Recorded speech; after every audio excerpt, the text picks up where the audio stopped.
Hello friends, welcome to IAS Darbar. Indian Express newspaper में आपका स्वागत है। हम लोगों ने फिर से स्टार्ट कर दिया है दिवाली की छुट्टियों के बाद। तो आज हम लोग एडिटोरियल डिस्कस करेंगे जो कि बहुत लेट हो गया है और कल से थोड़ा मॉर्निंग में रहेगा, तो will discuss all news and editorial. ठीक है, तो आज 8 नवंबर है। आइए स्टार्ट करते हैं, कुछ इंपॉर्टेंट एडिटोरियल को देख लेते हैं।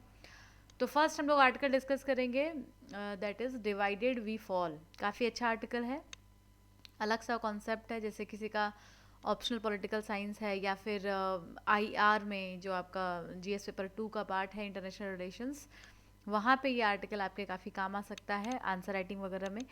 तो जीएस पेपर 2 मैंने जैसा आपको सिलेबस बता दिया है, वहाँ पे आ जाएगा ये पूरा जो भी डिस्कशन इसमें हम लोग करेंगे। तो इसमें बेसिकली क्या बताया गया, देखिए एक थ्योरी को डिस्कस किया गया है अभी हाल ही में, उसी के ऊपर पूरा ये डिस्कशन है, पूरा ये आर्टिकल लिखा है। और इसमें ये कहते हैं कि जो पूरा ग्लोबल ऑर्डर है वो किस तरीके से अभी वर्क कर रहा है, क्या अप्रोचेस हैं, क्या डायमेंशंस हैं। तो इन्होंने बेसिकली डायमेंशंस के ऊपर बात करी है कि क्या ये बाइपोलर वर्ल्ड ऑर्डर है या मल्टीपोलर वर्ल्ड ऑर्डर है, और अगर ऐसा है तो उसमें किस तरीके की थ्योरी जो है वो काम कर रही है। इसमें इन्होंने कहा कि आज का जो पूरा इंटरनेशनल वर्ल्ड ऑर्डर है उसमें पावर कंपटीशन बहुत ज़्यादा है, राइट। फर्स्ट थिंग, कंपटीशन बहुत ज़्यादा है। दूसरा, एक थ्योरी अभी आई है that United States in turn will seek to deny China that privilege, and recently Secretary Antony Blinken outlined the US approach to China. तो इन्होंने जो ब्लिंकन साहब ने एक थ्योरी को आउटलाइन किया है, उसी के ऊपर पूरा डिस्कशन होगा। तो इन्होंने कहा है कि competitive when it should be, आप जब कॉम्पिटिटिव होने की ज़रूरत हो तो आप ज़रूर कॉम्पिटिटिव हों। Collaborative when it can be, आप कोलैबोरेटिव हों जब आप कोलैबोरेटिव हो सकते हैं, राइट। कोलैबोरेशंस जब हो सकता है तो आप कोलैबोरेटिव वे में आगे बढ़िए। और adversarial when it must be, adversarial का मतलब होता है विरोधाभास, कि आप एक दूसरे के जो फिलॉसफी है उससे इनकार कर रहे हैं, विरोधात्मक तरीके से एक दूसरे से बात कर रहे हैं, तो वहाँ पे उसको एडवर्सरियल बोल सकते हैं। और इन्होंने कहा है कि जब इसकी नौबत आए तो ज़रूर ऐसा करना चाहिए। This is very smart formulation. तो जैसा आपको बताया गया कि इंटरनेशनल वर्ल्ड में ऐसे फिलॉसफीज़ आती रहती हैं, जाती रहती हैं, तो इन्होंने अपना एक अप्रोच डिस्क्राइब किया। बट एक्चुअली में क्या है, एक्चुअली में जो सबसे बड़ा क्वेश्चन है that whether the competitive and the adversarial dynamics are now so deep. तो 3 कॉन्सेप्ट दिया, competitive, collaborative and adversarial. But actually में क्या है कि कॉम्पिटिटिव और एडवर्सरियल डायनेमिक्स जो है, मतलब एक दूसरे के साथ जो हम प्रतिद्वंद्वी की भावना रखते हैं या विरोधात्मक भावनाएं रखते हैं, ये इतना डीप है कि कोलैबोरेशंस तो दूर दूर तक दिखता ही नहीं है। कोलैबोरेशंस का यानी आपसी जो साठ घाट का समझौते का जो दायरा है, स्पेस है, वो बिल्कुल डिमिनिश हो गया है, ख़त्म होता जा रहा है लगातार, right. So two dynamics were suppose to counteract the risk of great power competition. तो देखिए, पहला है इसमें जो पहला डायनेमिक्स है वो इकोनॉमिक इंटरडिपेंडेंस। आज के समय भले ही बहुत कंपटीशन हो, बहुत एडवर्सरियल सिस्टम हो, लेकिन इकोनॉमिक इंटरडिपेंडेंस बहुत ज़्यादा है। इसमें यूएस चाइना भी इनकार नहीं कर सकते। इवन इतना कुछ होने के बाद भी, ट्रेड वॉर और ये सब होने के बावजूद भी, यूएस और चाइना का इन्वेस्टमेंट जो है वो आज भी चलता आ रहा है। कई सारे ऐसे अमेरिकन फाइनेंशियल सेक्टर्स हैं जो चाइना में अभी तक गिवन अप नहीं कर पाए हैं, और अभी भी जो इंटरडिपेंडेंस यानी एक दूसरे पर जो निर्भरता है इकोनॉमिक एंगल का लेकर के, ये आज भी है। एंड इससे जो that but it is hard to shake off the sense that the logic of interdependence is now under severe ideological stress. लेकिन जो आइडियोलॉजीज़ की लड़ाई चल रही है वो अपने आप में काफ़ी स्ट्रॉन्ग होती जा रही है। दोनों की अलग अलग आइडियोलॉजी, यूएस की अपनी आइडियोलॉजी है, चाइना की अपनी आइडियोलॉजी है। अब चाइना की आइडियोलॉजी में जैसे चाइना का है कि इनक्रोचमेंट वाला चल रहा है आजकल, साउथ चाइना सी में इनक्रोच करना, अपने लैंड बॉर्डर में इनक्रोच करना। तो ये सब एक अलग अलग आइडियोलॉजी है जिस पर दोनों ही देश आमने सामने खड़े हैं। And the domestic political economy in China has shifted to dual circulation. तो चाइना का अपना ये सिस्टम है जो चला आ रहा है।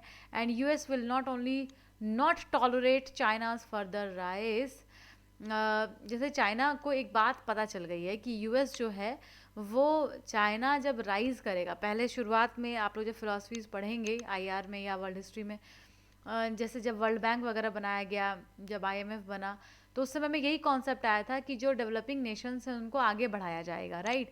लेकिन अब चाइना को ये बात समझ में आ गई है कि अगर हम आगे बढ़ते हैं, राइज हो रहा है, तो ये बात यूएस को अच्छी नहीं लगेगी। और इतना ही नहीं, बल्कि जो इनका पॉलिटिकल सिस्टम है या इनका जो सिविलाइजेशन क्लेम है, इसको लेकर के भी अब यूएस इंटरफेयर करने लग गया है। तो ये चाइना को आमने सामने लाने के लिए एक स्ट्रांग पॉइंट है चाइना के पास। दूसरा, the second dynamics counteracting competition was the idea that common challenge like climate change.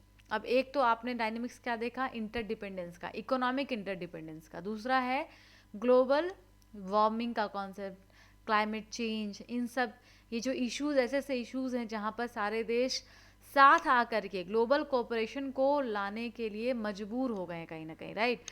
So a global institutional infrastructure created the illusion of global cooperation. जैसे कि बहुत सारे ऐसे ऑर्गेनाइजेशंस हैं ग्लोबल लेवल पे, यूनाइटेड नेशंस है, डब्ल्यूएचओ है, और ऐसे बड़े बड़े ऑर्गेनाइजेशंस हैं जो ऐसा दिखा रहे हैं कि आपस में कोलैबोरेशंस हैं। जैसे कि अभी COP26 हुआ है ना, कॉन्फ्रेंस ऑफ पार्टीज हुई, जहाँ पे कि सब लोग इकट्ठा हुए, क्लाइमेट चेंज को लेकर के बड़े बड़े वादे किए गए, कैसे इस क्राइसिस से निपटना है इसके लिए बात की गई, और ज़्यादा इसमें कैसे कोऑपरेशन लेकर के आना है। But on the other hand जो कंपटीशन है वो आज भी एग्जिस्ट करता है, and crises that should have been occasions for the global cooperation have become the site for intensify the global competition।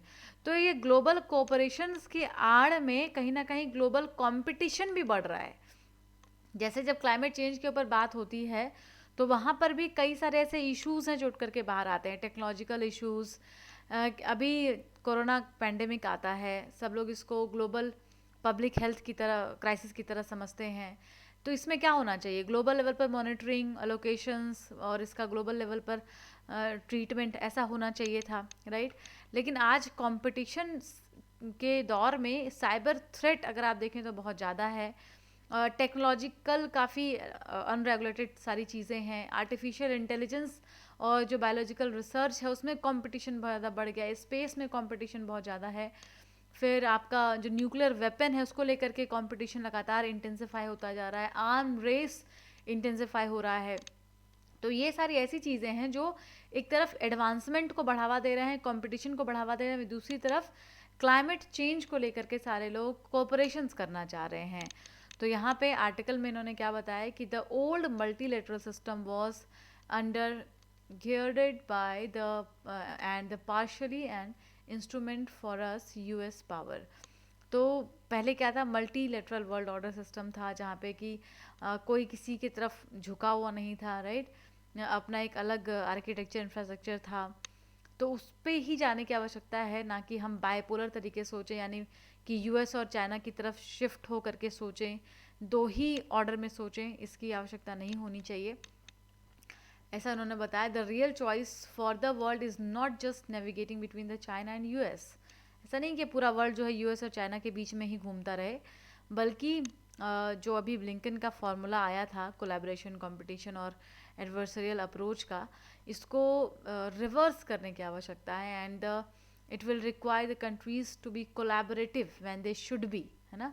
जो कंट्री कोलैबोरेशन कर सकते हैं उनको करना ही चाहिए, दे शुड बी, कैन भी नहीं। उन्होंने क्या बोला था, कोलैबोरेशंस करना है जब वो कर सकते हैं, इन्होंने कहा शुड बी, करना ही चाहिए, rather than merely when they can be. मतलब आप कोलैबोरेशंस कीजिए, कर सकते हैं नहीं, आपको कोलैबोरेशन करना ही होगा, इसके अलावा और कोई आपके पास ऑप्शन अवेलेबल नहीं है। अगला आर्टिकल है फेस्टिव शेयर। इकोनॉमी में पूरा ये आर्टिकल है, इकोनॉमी के एंगल से हम इसको पढ़ेंगे। अभी जो यूनियन गवर्नमेंट उन्होंने अनाउंस किया 10 रुपीज़ 5 रुपीज़ कट किया गया एक्साइज ड्यूटी पे, चूँकि पेट्रोल और डीजल की एक्साइज ड्यूटी पर इसका वो कम किया गया है, तो दाम काफ़ी घट गए हैं पेट्रोल के, डीजल के। इसकी वजह से इसका कई सारा इम्पैक्ट हुआ है, राइट, पॉजिटिव इम्पैक्ट, उसको हम लोग देख लेते हैं। The cut is substantive and will help ease cost pressure in economy. तो इसने क्या किया, इकोनॉमी के ऊपर कॉस्ट प्रेशर को काफ़ी ईज कर दिया, आसान कर दिया।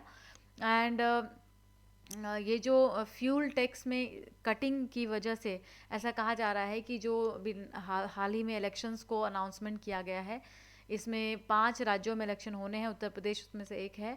तो इसके लिए ये अनाउंसमेंट अभी सरकार ने किया है।